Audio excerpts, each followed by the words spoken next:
ASMR Coffin Radio. Welcome to another exciting episode of Coffin Radio. I am Heartthrob Rob, and today we are watching WWE's Most Wanted Treasures, Season 1, Episode 7, Brutus The Barber Beefcake and Greg the Hammer Valentine. The bio here reads, Brutus The Barber Beefcake reunites with his former tag team partner, Greg the Hammer Valentine. This dream team sets out to find Brutus's quintessential clippers and Greg's brutal shin guards. Good episode here, man. We get to see wrestlers that come from, that mid-'80s, early 80s style. I mean, Greg the Hammer Valentine, that's one of the most underrated wrestlers of all time. His style is, to me, is a less funny flair version, you know what I mean? I mean, he's just got the face flop, the figure four, his elbows, his punches. I mean, the dog collar matches that he had with Roddy Piper, just great stuff. Meanwhile, we have Ed Leslie, a.k.a. The Brutus the Barber Beefcake, with the big shears, and he capitalized with the 80s, where big old, gas to the gills type of guy, and, very cartoony, but they worked. It was that, hey, these guys aren't like at all. Let's put them together and make them a tag team. And that's what we have here, man. We got that history. We have them going over a lot of their cool matches that they had in the 80s, the very first WrestleManias. I just think it's a great pairing, the Dream Team. It was very cool. It's a lot of the history. It's a lot of things that people don't know, because, I mean, this is slightly pre-WrestleMania era, And Greg the Hammer Valentine is fucking one hell of a wrestler. I actually met him at LAX Fan Fest early 2020, right before Bovid hit. And I asked him, like, hey, man, where did you come up with the flop? And he said that his dad actually used to do the flop at the bar. He would be at the bar, and then he'd try and get out of the bill, and he would just walk, and he'd do the face flop. And I thought that was fucking hilarious, that we turned alcoholism into a fucking angle, into a spot. If that's not fucking wrestling, I don't know what is.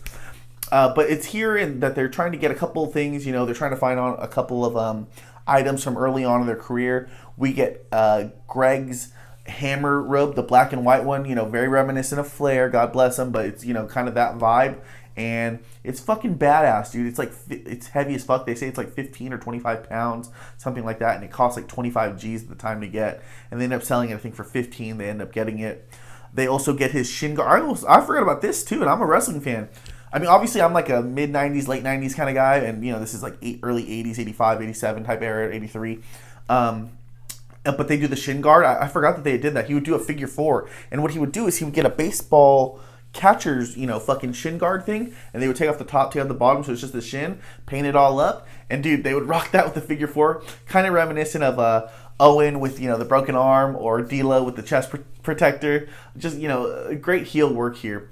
Meanwhile, they're trying, for Brutus the Barber's stuff, they're trying to get, obviously they want to get the big shears, brother, and then they also get the face guard that he wore when homie really got his shit fucking wrecked. Brutus the Barber got his face smashed in when he was with Hogan right before WrestleMania 9, and they had to fight for his life. I heard that someone put their hand in his mouth and held his face open because he had cracked it and so bad. And they put titanium in there, and originally the doctors were like, he's not even gonna make it.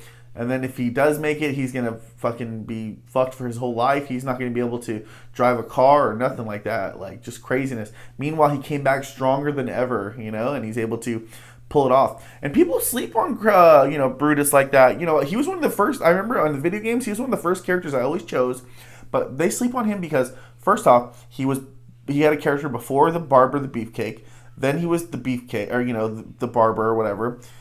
Booty man, it is what it is when you're in WCW, but I didn't know that the Disciple was him until way later. That NWO character, the Disciple, I did not know that was him, dude, and I'm a wrestling guy. I did not know that was him until the internet was fucking popping. So if you got me fooled, that's good enough for me. But in the end, they get his face mask, because when his face broke down, him and Hogan, they turned an angle into it just like anything else, and they put a face mask on him, if you remember that, when they got the face mask. So they do that. They get his big-ass shears from somebody, and then they also were able to, in the end, they get Greg's last boots that he ever wore wrestling, and they get $1,000 for that one. But all the other stuff is pretty good priced. It's a really good episode here, man. If you're, unfamiliar with 80s wrestling like that, 80s WWF wrestling, this is an episode you really should watch. A lot of ground is covered here. This one gets 2 solid thumbs up.